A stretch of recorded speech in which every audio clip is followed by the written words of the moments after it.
beyond COVID-19.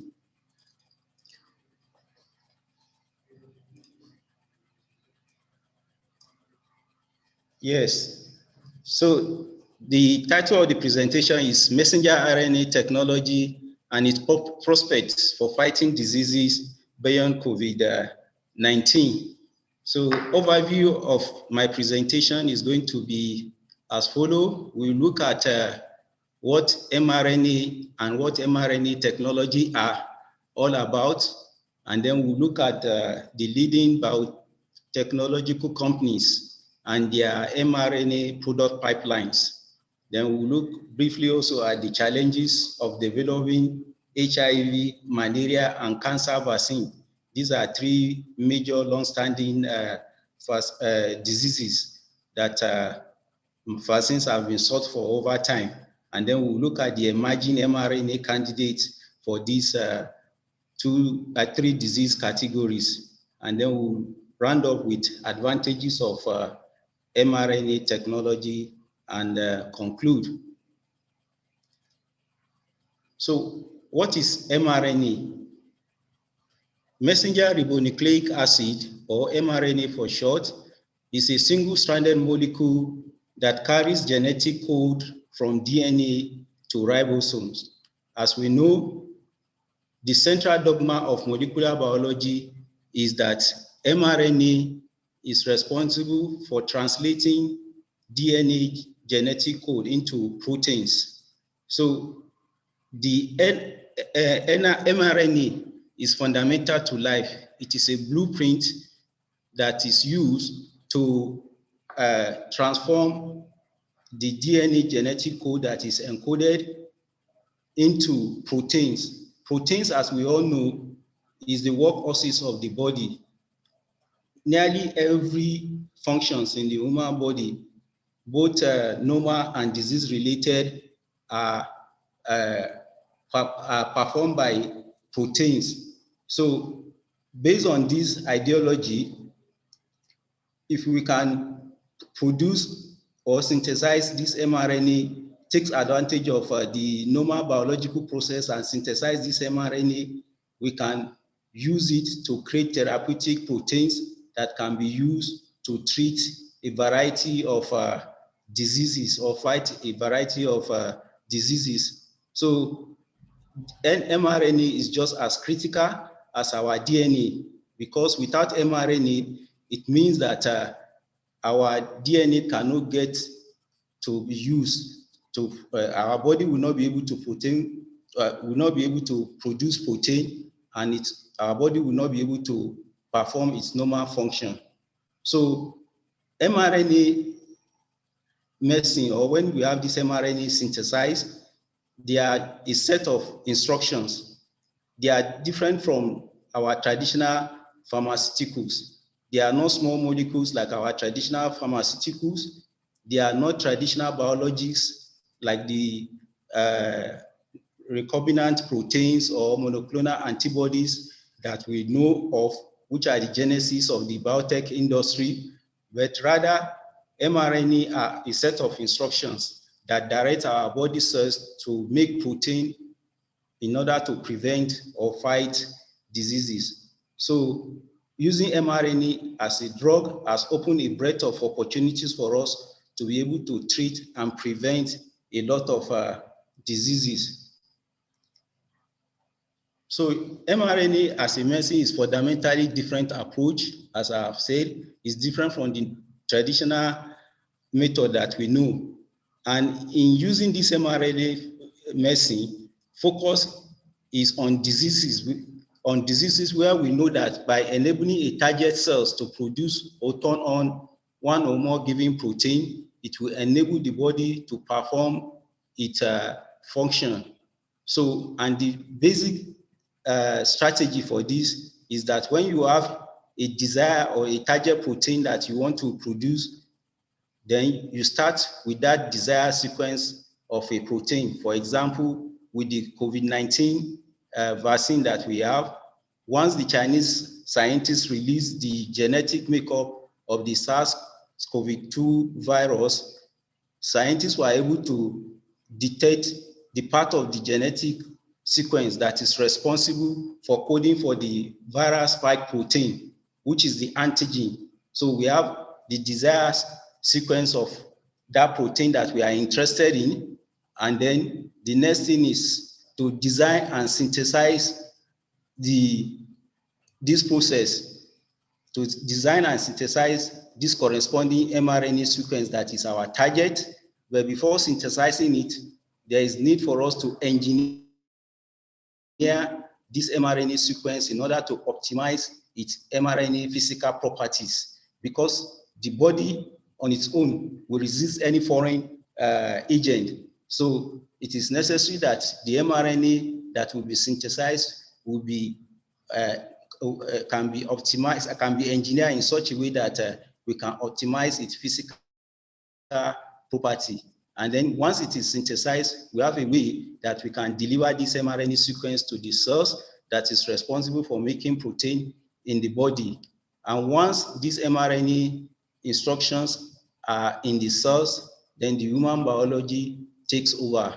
Ribosome will read and build the protein, and then the cells will express the protein of interest, and the protein can perform its functions in treating or fighting diseases. So that is the general principle behind this mRNA medicine. Is based on the central dogma of molecular biology that you can have your DNA, in which the DNA will be transcribed to mRNA. That is, you are copying a portion of the DNA into mRNA. So transcription is copying, and then once you have this mRNA will be translated into our proteins that is essential for the body to perform its functions. So based on the mRNA science, the potential of this mRNA science, we can liken it to a technology, because the guiding, this mRNA technologies is built on the guiding premise that if we can use mRNA to treat a particular disease, then it should be able to treat many other diseases. And if this is possible, then given the right approach and necessary infrastructure, it should be able to meaningfully improve the method by which drugs are discovered, developed, and manufactured. So we can liken it to a technology in which you can plug and fix program interchangeably. In this case, the mRNA is going to be our program or software that we can change. So if we have a desire or a consent for a new mRNA medicine, and we begin research for that mRNA medicine, what we know is that all the fundamental components are already in place. What is just needed is for us to update the software, the mRNA, because fundamentally, the difference between one potential mRNA medicine and another is the coding region, the region that is responsible for creating the protein. So we can either update it or change this software, and then we can use the same platform to create different variety of mRNA medicine. So there is this seemingly endless possibility of this custom-made mRNA, because it's just based on the principle that we are transforming any cells in the body into an on-demand drug factory. So turning this scientific promise into medical reality has not been that easy. Before COVID-19, no mRNA vaccine has ever won FDA approval. And today, we know we have several of these, especially we have the two major mRNA vaccines produced by Pfizer BioNTech and Moderna. So 3 key factors are responsible for the accelerated development of these two COVID-19 vaccines. First was the unprecedented global collaboration between government, government agency, industry, academia, and so on. This unprecedented collaboration and partnership was superb and is responsible for the the accelerated development of COVID-19 vaccine. Then we have the significant upfront investment from national government, especially the United States government, that reduced the financial risk that is usually associated with product development, in form of US government offering to even purchase millions of doses of those vaccines before the proof of efficacy was even established. And then the third major factor was the major advances in vaccine technology that have been recorded in the last 5 to 10 years. And it is this third factor in particular that unleashed the future potential of this mRNA medicine. So the story of mRNA is that of how a dismissed idea is now fast becoming a leading technology. So what are the challenges and strategy for improving this mRNA medicine?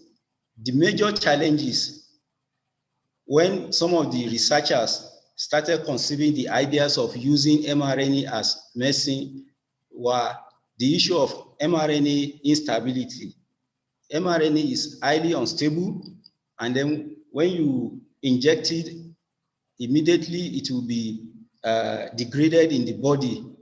And then they have this problem of how do you deliver this mRNA into the cells, insufficient in vivo delivery method. And then there is also the problem of high intrinsic innate immunogenicity, that the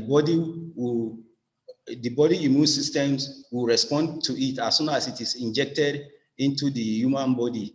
And so some of the strategies or methods that were used to improve this mRNA instability, translational efficiency, and therapeutic potencies include the modification of the mRNA transcript with alternative nucleotide. As we all know, the mRNA medicine or sequence are spelled out or based on 4 nucleotide letters.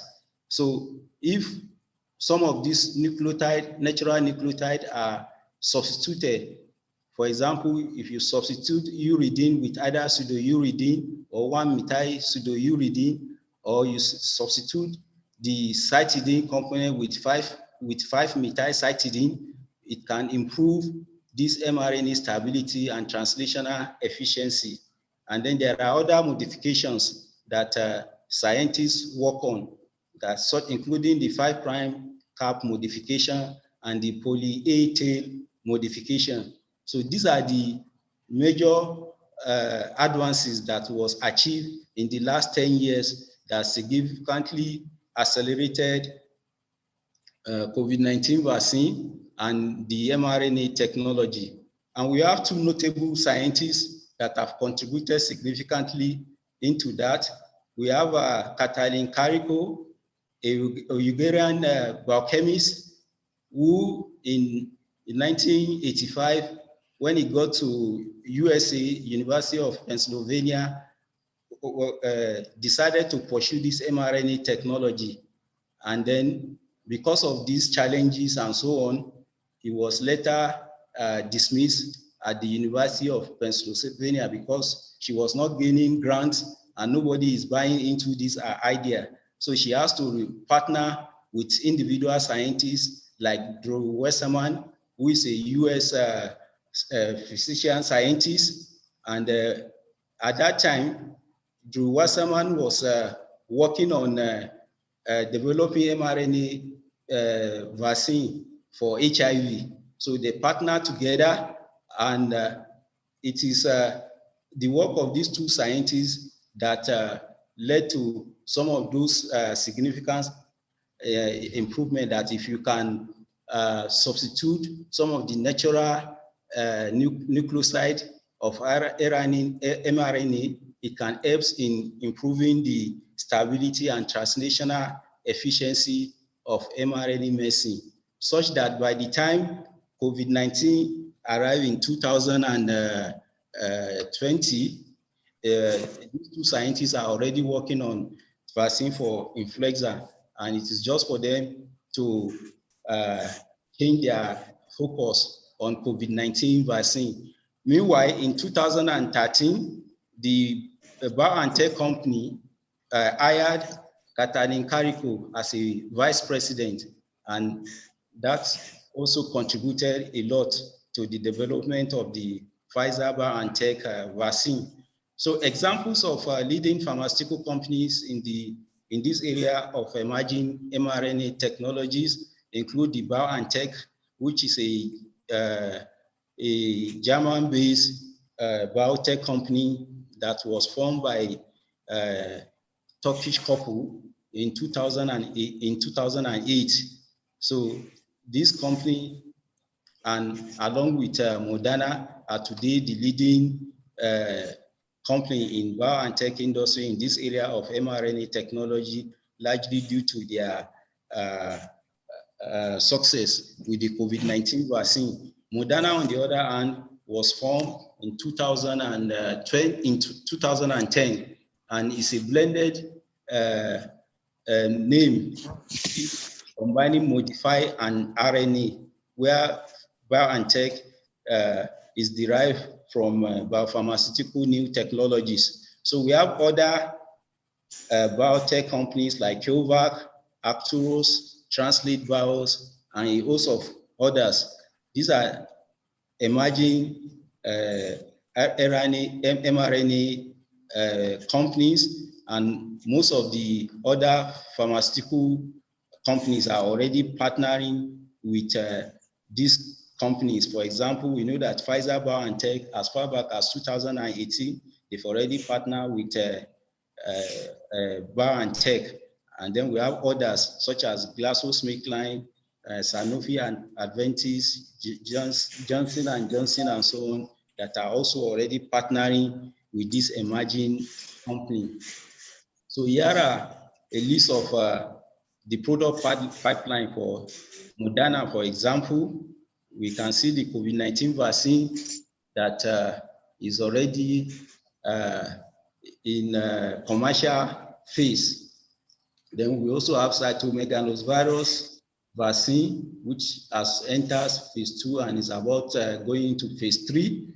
We have other host of vaccines like Zika, respiratory syncytial virus, flu vaccine, HIV vaccine, influenza vaccines on the pipeline from Moderna. And for BioNTech, their main focus is on oncology, cancer immunotherapy.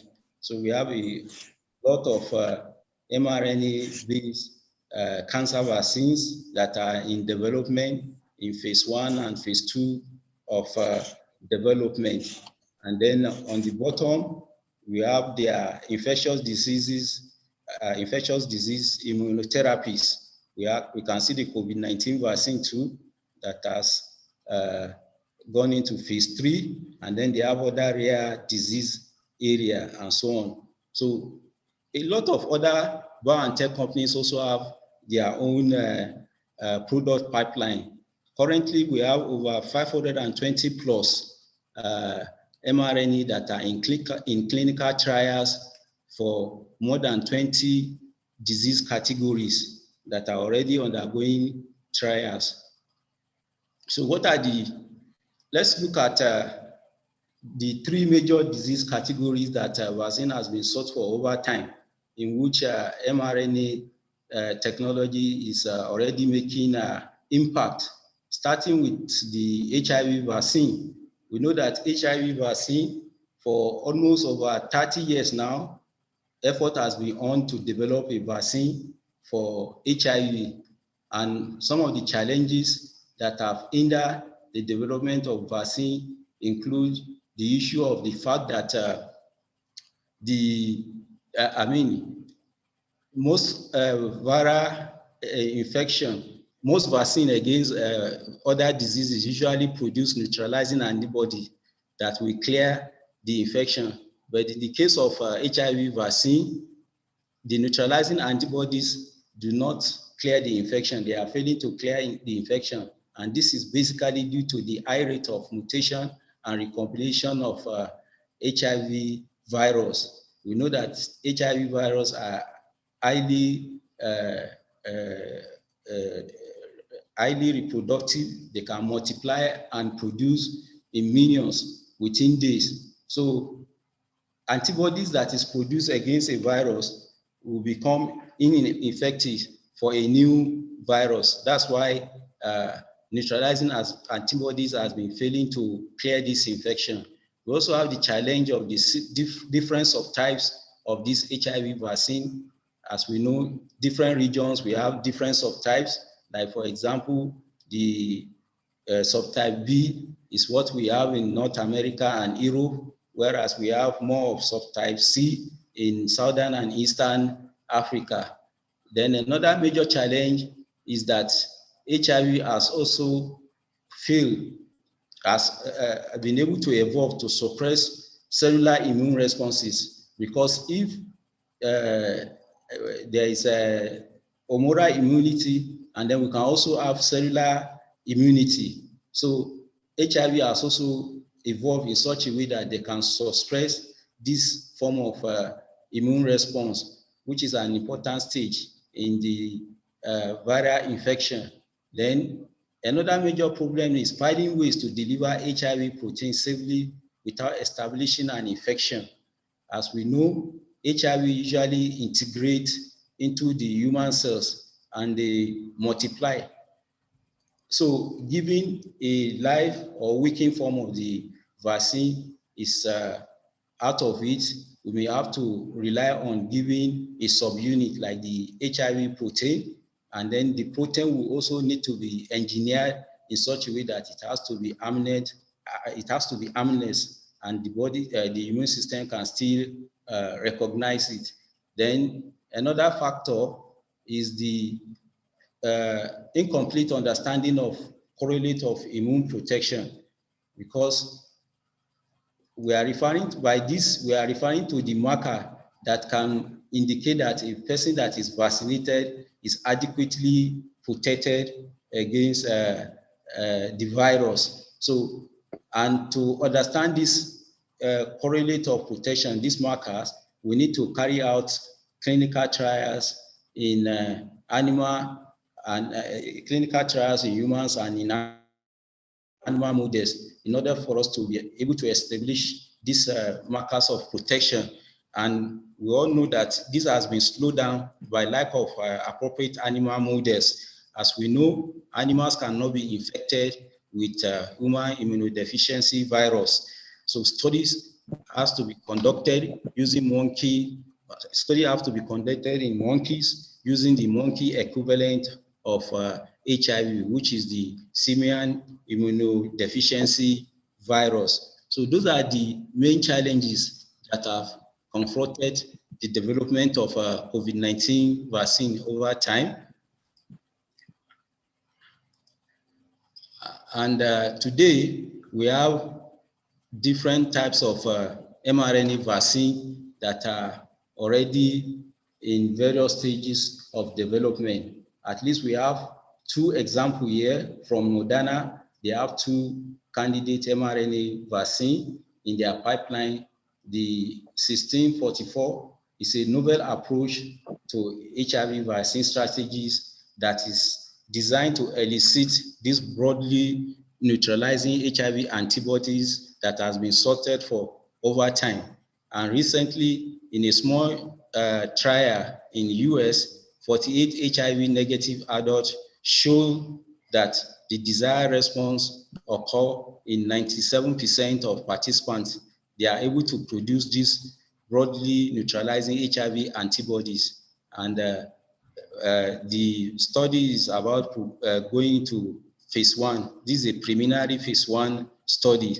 Then we also have another candidate, the 1574, which include multiple native-like trimer antigens. Yes, because with mRNA technology, it is possible for us to have proteins that code for different antigen, to combine mRNAs that code for different proteins or antigens. So we have an example of one here that encodes 3 mRNA sequence that can code for 3 different antigens in such a way that it should be effective for HIV vaccine. So another major disease area is the malaria vaccine. And what are the things that makes vaccine against malaria to be very difficult?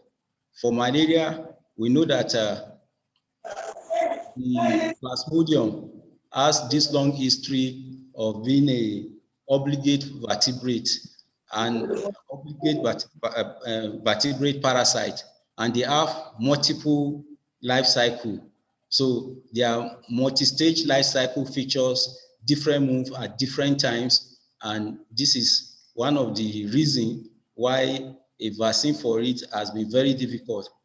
It is, you have different stages that can be targeted. Is it the in the liver stage, or in the blood, or even inside the mosquito? So, but one of the other major challenges is the way that this Plasmodium, this Plasmodia lives inside the erythrocyte. Once they are in the bloodstream, that they are supposed to be exposed to antibodies, they decide to live inside the erythrocyte in such a way that it is very difficult for them to get in contact with the antibodies. So another problem is the notorious antigen switching capability of this parasite. The surface protein in most of these organisms are extremely polymorphic and variable. For example, with the Plasmodium falciparum, the Plasmodium falciparum erythrocyte membrane protein 1, for example, is highly variable, and that makes them to be very resistant to vaccine. Then another one that was discovered about 10 years ago is the fact that this Plasmodium also secretes what we call the human macrophage migration inhibitory factor. This Plasmodium migration inhibitory factor proteins have a way of blocking formation of memory T cells against the malaria parasite, and this also has a way of impairing immune response. So, and today we have at least 2 mRNA vaccine candidates that are in clinical trial.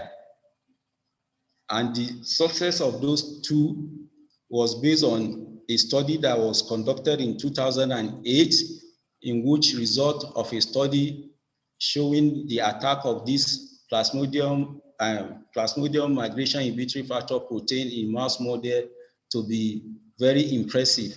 So now we have a Yale researchers in collaboration with GSK that have recently filed a patent for a malaria vaccine using the mRNA platform. And this particular vaccine is based on the self-amplifying mRNA candidate.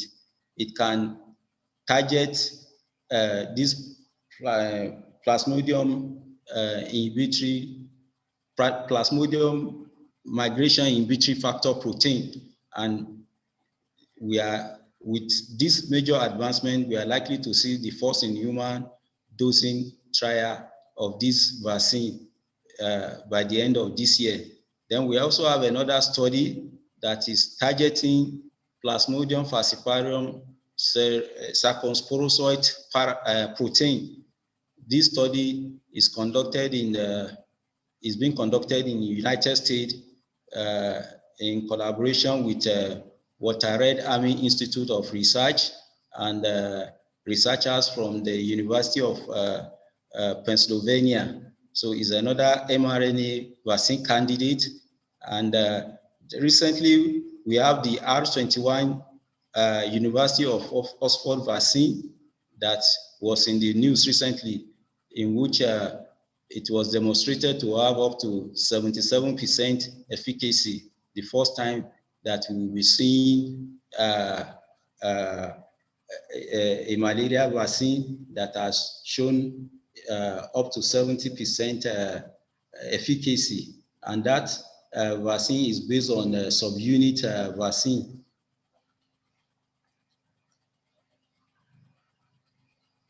Then we have the third disease category, which is the cancer. So what are the challenges with developing a cancer vaccine?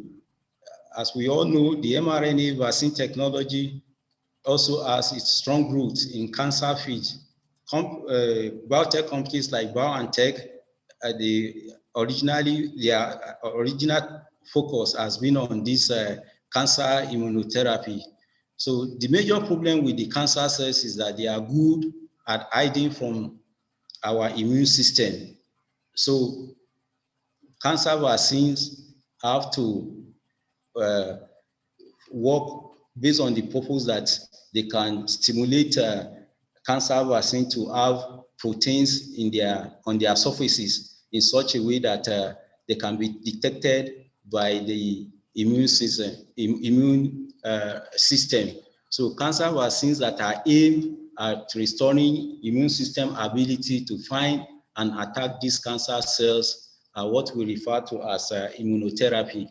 And we have other forms of immunotherapies, including the checkpoint inhibitor, the chimeric antigen receptor T-cell therapy, the immune system modulators, and the monoclonal antibodies. They all belong to the same class of immunotherapy. So, but cancer vaccines are an attractive alternative immunotherapeutic option compared to this other old method, in that this cancer vaccine can both be prophylactic and therapeutic. They can target tumor-associated or tumor-specific antigens, and these cancer vaccines that target these tumor-associated or tumor-specific antigen, they can specifically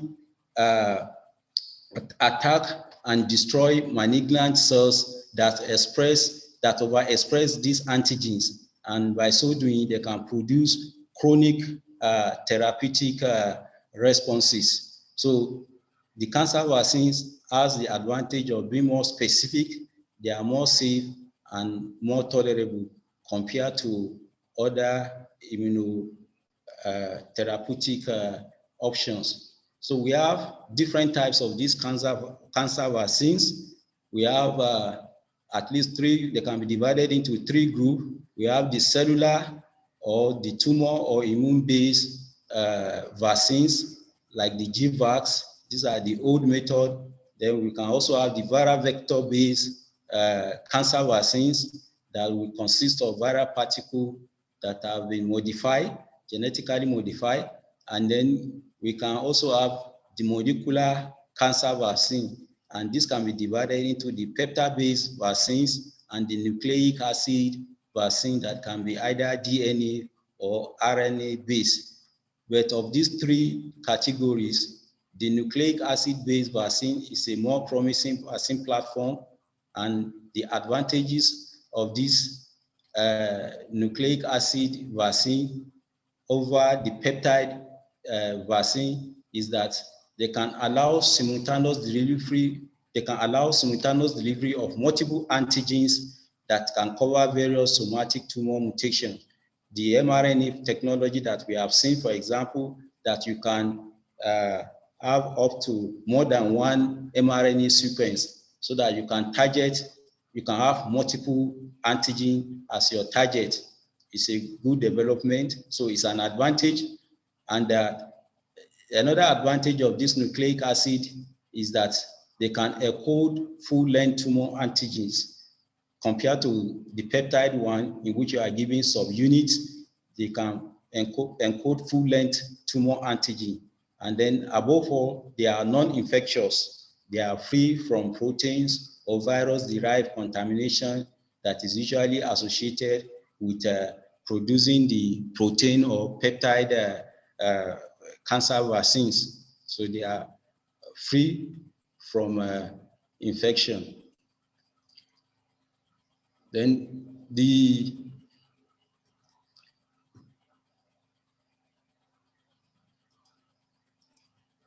what are the advantages of mRNA vaccine over the DNA? Yes, we have seen the advantages of the nucleic acid vaccine, but the mRNA vaccine has some advantages over the DNA vaccines. And this include mRNA can be translated in both dividing and non-dividing cells. Yes, that's the advantage of giving the mRNA over the DNA vaccine, especially in cancer therapies, that we know the major problem is that the cells are rapidly dividing.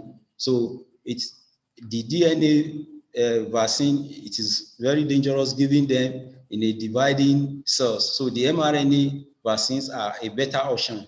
They can be translated in both dividing and non-dividing cells.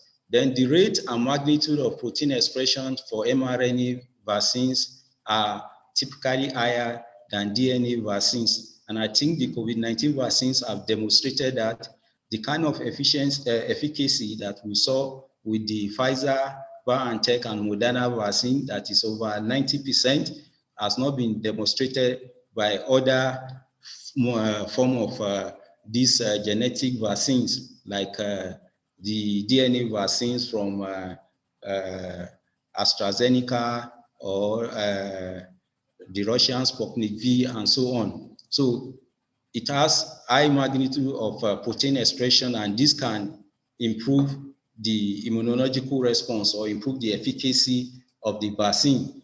Then mRNA vaccine cannot integrate into the genome sequence. Yes, so it is free of insertional mutagenesis. The DNA vaccines, as we know, will first of all have to go into the nucleus before they can be transcribed into mRNA, and then they can generate the necessary response. But mRNA has that advantage in that they don't go into the nucleus, and chances of them integrating into the genome sequence is low. So there are other data that suggest that mRNA vaccine candidate have potential to overcome several of the challenges that other cancer immunotherapies have. So in conclusion, what are the advantages of this mRNA technology? One of the main advantages is that it offers advantage in form of efficacy, speed of development and production, scalability and reliability. Yes, the speed is there, the efficacy is also there, and it is easier for us to scale, to produce in larger scale. So then another advantage is that it has ability to mimic many aspects of natural infections. And that ability to mimic many aspects of natural infections is what is responsible for the greater efficacy that we are seeing with most of these mRNA vaccine. Then we have this other advantage of multiplexing of mRNA for a more compelling product profile. It is possible for us to combine more than one mRNA sequence, and that will take care of the problem of variants or polymorphic changes that most of these viruses undergo. So we have example with the Moderna cytomegalovirus vaccine that contains 6 mRNAs, and 5 of these mRNAs code for 5 different proteins. So it's a possibility, and it is an advantage. Then we have the rapid discovery and advancement of mRNA program into the clinics. Yes, it makes it very fast for us to advance from preclinical trials into the clinical trials. in the traditional method, we have to, maybe for example, produce some of these candidate vaccine. They may have to be manufactured in a facility, and they will have to be manufactured in greater scales. But with this mRNA platform, in silico testing, for example, can be used to accelerate the selection of vaccine candidates. Then we also have the advantages, it has the advantages of capital efficiency and speed from sheer manufacturing processes and infrastructure. With the technology, we can use the same platform to produce different mRNA medicine. So it is efficient, the capital efficiencies is there, and the speed is there, compared to the traditional method in which you have to have a product dedicated, operator dedicated, or facility dedicated structure. So it has efficiency and speed, and then the possibility of also creating a personalized vaccine, as we are seeing with respect to cancer cells. So these are the advantages of this mRNA technology. And despite the success of this mRNA vaccine, for example, for the one for COVID-19, scientists continue to work on making the technology to be better. We all know that most of the challenges is this issue of mRNA stability, which is responsible for the fact that most of the medicine or vaccines have to be stored at an ultra cold temperature. So, but what research is going on to test for a more thermostable formulation of this mRNA vaccine. Then there is also research on investigating what we call the second generation mRNA vaccine that will require probably a single shot, or the investigation that is ongoing to create a universal coronavirus vaccine that can protect against future emerging coronaviruses. And then the mRNA vaccine that can target a broad spectrum of different diseases is also there. You can have all in one shot that can take care of more than one or two different diseases category. So these are the advantages of this mRNA technology. So in conclusion, we can see that it has the potential to transform how medicines are discovered, developed, and manufactured. And with the major advances that we have seen in the area of malaria, cancer, and HIV, the ability of this platform technology to be transformative is no longer a hope, but more likely to be a reality in the near future. So these are my references. Thank you for listening. Thank you very much, Dr. Abdullahi. Thank you, Abdullahi, for this insightful, and thank you for telling us about all the prospects of the messenger RNA. It was very enlightening. At this point, we'll go into the questions and answer segment. I am sure we have questions for him. Please, if you have questions, you can put up your hand and you'll be called upon to ask your question. Alternatively, you can put your questions in the comment box and your question would be taken. I would want to start with the question I have here. Okay, I have a hand up already. Dr. Williams, please. Thank Please, you very much. unmute yourself. Yes, I've done that. Thank you so much, Dr. Saad, for that wonderful presentation. Thank you, ma'am. I didn't expect anything less. We appreciate the eloquence, the poise, the calmness with which you deliver this lecture. Is very, very impressive. Thank you.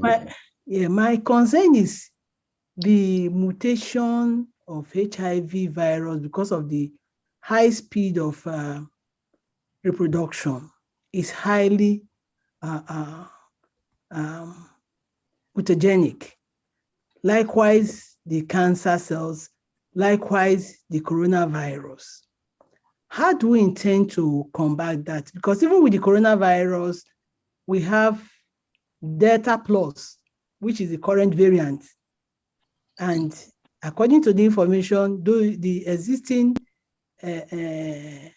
vaccines cannot combat that.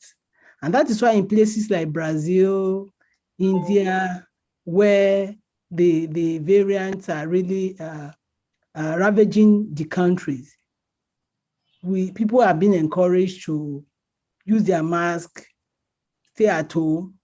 So how can we really ensure that this new technology of mRNA technology can really help us to combat these three major diseases? Let's even say HIV and cancer, because malaria, yes, we are coping with malaria with our anti-malarials, but HIV, yes, antiretrovirals are trying, but cases are still there, new cases are there, and people are still dying. How can we really ensure that this technology can really help us to solve these problems permanently? Okay. Thank you very much, Dr. Williams. The issue of mutagenesis or polymorphism of this virus, as we have seen with, we can see with cancer and HIV, that they are highly variable. The area that mRNA is going to be of tremendous advantage is this issue that we can combine different mRNA sequence to take care of multiple variants. Then the other thing is that with mRNA vaccine, it is easier for us to update the sequence, because if they change to another form, by the time you carry out analysis to determine the new genetic sequence of the new variant, we can simply go back and update the vaccine or the mRNA medicine in such a way that it can take care of those new variants. So that is an area, that is the plus for mRNA vaccine. And with the example with the COVID-19 vaccine, you find out that most of the the new variants are still responsive to the mRNA vaccine.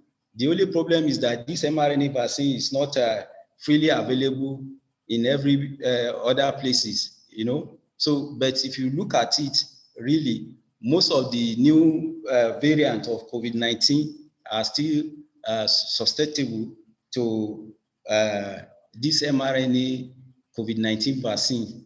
And the main thing is we can always update the genetic, the mRNA sequence. We can update the medicine in such a way that it can take care of new variants easily. I hope that answers your question. That's beautiful. Okay, we have another hand up, Dr. Ademola Suleiman. You can unmute yourself, sir. Hello. Hello. Can you hear me? Sir. Yes, we can. Before I start, let me also commend the presentation of Dr. Sahad. I used to call him Sahad WW in those days. I want to make a little contribution to the mutagenicity of the mRNA innovation. There is a work that is ongoing now.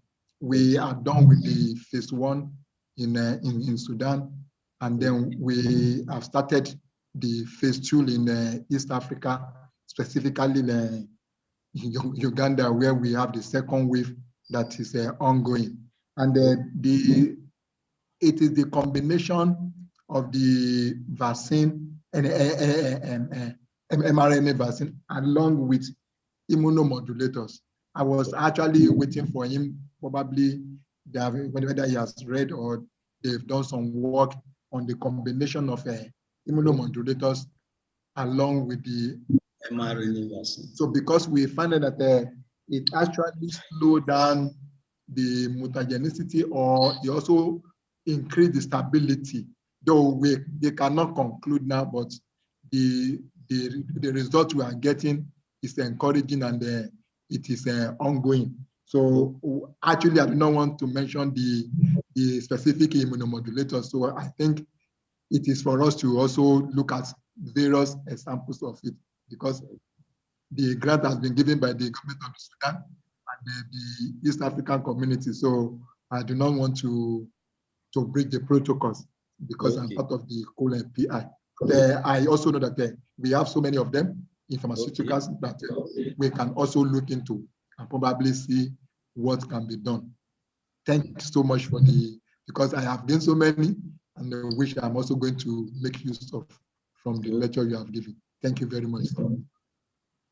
Thank you very much, Dr. Ademola Suleiman, for that contribution. So I'm hearing it for the first time that it's also possible to combine immunomodulator with these mRNA vaccines. So those are the advantages of these mRNA vaccines. It offers a lot of opportunity for us to manipulate and improve on the therapeutic efficiency of this medicine. Thank you very much. Any other questions? Yes, we have some other questions. I have another question here with me. Okay. Sir, you can stop sharing your slide now. Okay. Yes, sir. So there's a question here. It says, how do we as pharmacists explain to our patients when asked why it is not a guarantee, why it is not a guarantee that one cannot be infected despite vaccination? That is, despite vaccination with mRNA vaccine. That's the question. Okay, that despite being vaccinated. Despite vaccination, yes, it is not a guarantee for not being infected. Okay. For example, with COVID-19. Yes.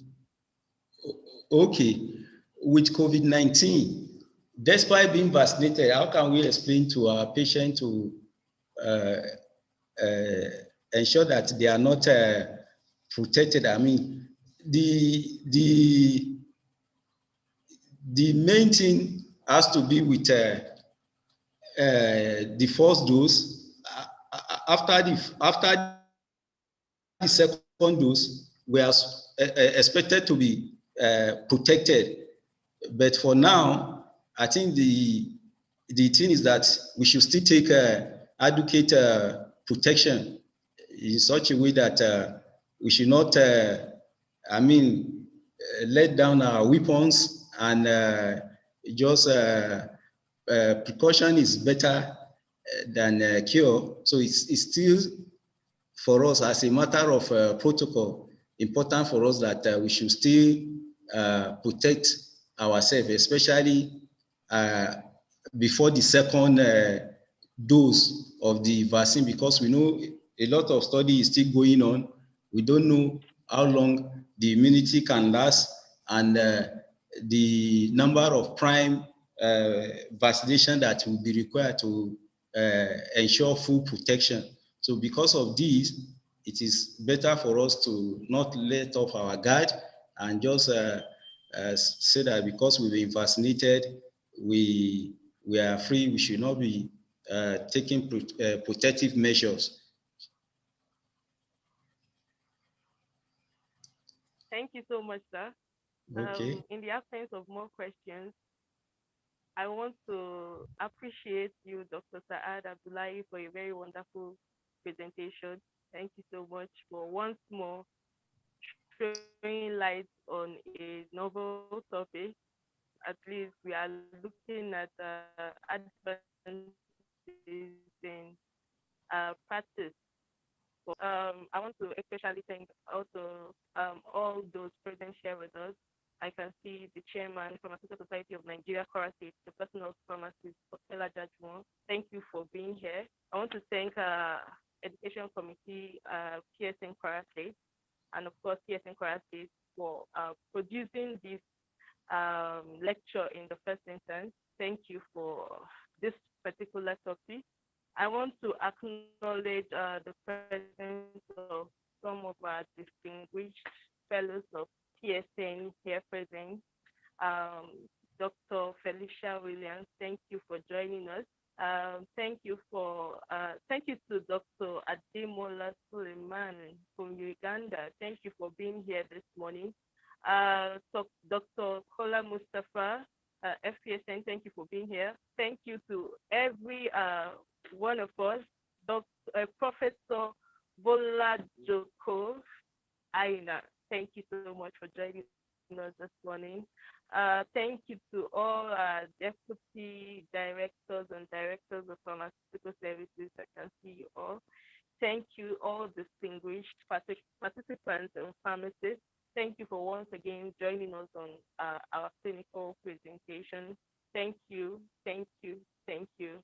And with that, I want to say till next time, we would like to have you all present. Thank you so much. Thank you very much for your time. Over to you, Dr. Bello. Thank you for putting this together. Yes,